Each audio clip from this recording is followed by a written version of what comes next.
ئەمە وەلایە، ئەمە خۆشەویستیە کە دڵت چەند بۆ کەس و کارت بجۆشێ.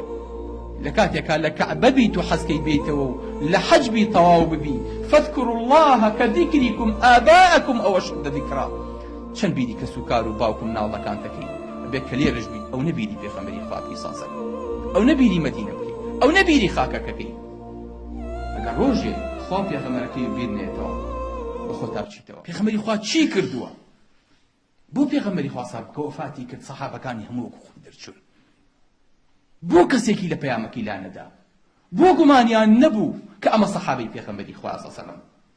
هەموو ئەو مەدینەی تۆ کە پێغەمبەری خوا هیجرەتی بۆ کرد، کە ئێمە ئەمڕۆ خۆمان بەکەمە زانین، چی ئەزانێت چەند کەس لە مەدینەیە بوو؟ مەدینەی ئەمڕۆ، مەدینەی دوێنێ، مەدینە چەند کەسی تیا بوو کە پێغەمبەری خوا کۆچی بۆ کرد؟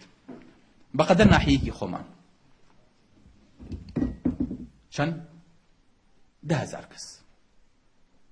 هەموو مەدینە کە پێغەمبەری خوا کۆچی بۆ کرد 10,000 کەس بوو. چەندی جوولەکە بوو؟ 4,000. چەندی بتپەرست بوو؟ 4,500. چی مایە بۆ پێغەمبەری خوا؟ 1,500 کەس. یەک لەسەر 6 کۆمەڵگا کە بەدەست پێغەمبەری خواوە نەبوو کە دەستوری مەدینە چی نووسی، وتیان محەممەد خۆ حەکەم بە. لە ئەخیرا فەرمووی هەر مشکلەیەک لەم سەفیحەیە، لەم دەستورەیە، لەم قانونەیە ڕووبا، قەرار بوو خۆ پێغەمبەرەکەیەتی. واتە ئەگەر بە سەودان بوایە، بە دەنگدان بوایە، پێغەمبەری خوا سەلەم لەگەڵ سەحابەکانە لە جیاتی پەلێک 4 پەلیان هەبووە بەرزیان کردایەتەوە، هێشتا دەنگیان ناگەریش بە دەنگی ئەوان. بەڵام پێغەمبەری خوا قبوڵ ناکا، ئەبێ حکم بۆ خوا بێ، حکم بۆ پێغەمبەرەکەی بێ. قبوڵی ئەمە خۆشەویستەکەم.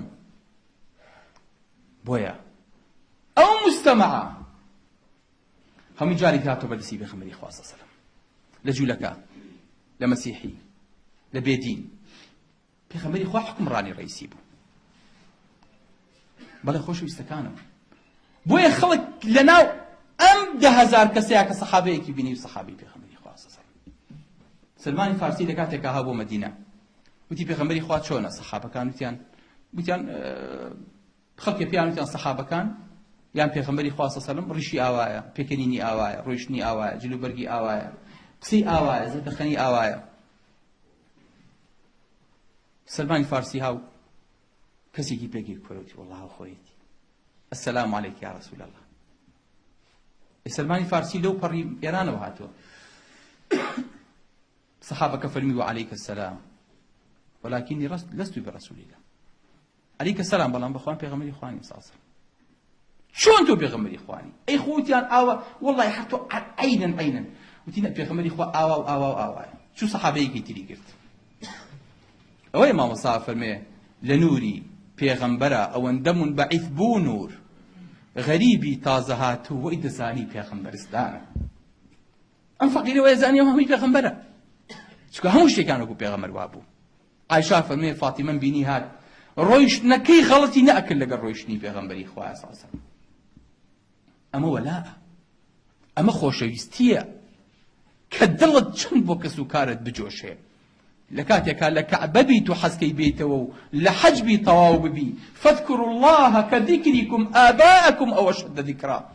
چەند بیری کەس و کار و باوک و مناڵەکان دەکەی، ئەبێ کە لێرەش بیت ئەو نەبیری پێغەمبەری خوا بکەی سەلەم، ئەو نەبیری مەدینە بکەی، ئەو نەبیری خاکەکەکەی.